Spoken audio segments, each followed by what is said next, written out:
যাই এলাকাটা একটু ঘুরে আই অনেক সুন্দর লাগতেছে এলাকাটা অনেকদিন পর ঘুরি ফুরি তো বুঝো এলাকাটা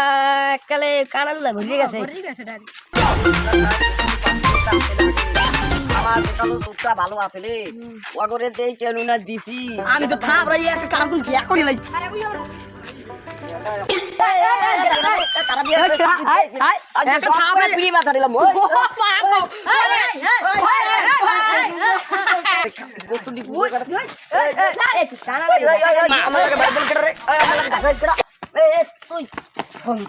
তুই না মাফিয়া সাইজে তো তুই বড় সেনো আমার তুই এ করে চালা আজ ওই করা আজ না কোন দিকে আজ তুমি আজ তুমি কোন দিকে আজ তুমি এ বলো তে ও মা এটা কি কোট হলে রাজি বলবো আজ কি দছি এ বাগরে মাসা দি তুমি দেও রে মা এখানটা ঠিক আছে তো